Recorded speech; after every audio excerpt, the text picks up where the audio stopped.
Ok, salut les gens, on se retrouve pour une nouvelle vidéo. Et aujourd'hui, on va parler que je me la pète parce que j'ai enfin eu un Megaptera. Et regardez, regardez-moi ça, c'est magnifique. Un joli Megaptera zèbre. Mais non, je blague. C'est pas du tout le thème de la vidéo, même si j'aimerais bien. Non, le thème de la vidéo, c'est une île fantôme. Donc, si vous voulez savoir ce que c'est qu'une île fantôme, bah, regardez. Donc, voilà ce que c'est qu'une île fantôme. Vous vous dites, oui, non, mais tu t'es pas un peu foiré, là, il n'y a absolument rien.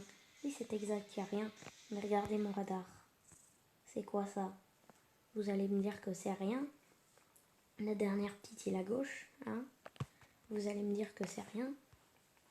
Et bah pourtant si, c'est une île fantôme. Regardez, on la voit pas. On la voit pas.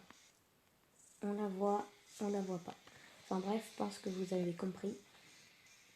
Mais on va plutôt parler, sachant que j'ai aucune information à propos de cette île, entre autres, on va plutôt parler de sa localisation. Donc, la localisation, c'est pas très compliqué. Vous partez de chez Gator Greg, donc Gator Greg qui est cette zone du territoire en bleu. Gator Greg qui est aussi le deuxième territoire qu'on peut obtenir, qui s'appelle les plantations. Et donc, c'est la dernière île à gauche des plantations. Voilà. Si vous partez de chez vous, c'est pas compliqué. Vous suivez le chemin de votre bateau. Après, vous longez la côte. Il faut pas confondre avec juste à gauche de ma tête là, qui à la base est celle de Gator Greg. Il y a un petit point qui représente une espèce de petit abri pour bateau qui est au manoir. Et il ne faut pas y confondre avec l'île sur le radar.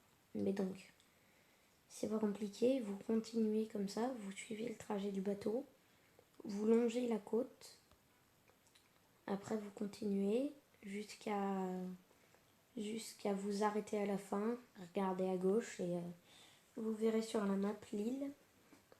L'île qui est dans une situation assez particulière, je sais pas si vous arriverez à voir, mais en gros à gauche vous avez une eau très bleu-gris à gauche qui nous indique un endroit où on ne peut pas aller dans la map, c'est la limite de la map.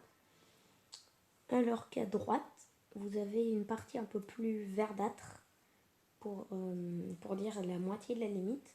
Et encore à droite, vous avez une zone totalement grise qui représente tout ce qu'on peut faire. Voilà. Donc moi j'ai terminé à propos de la vidéo.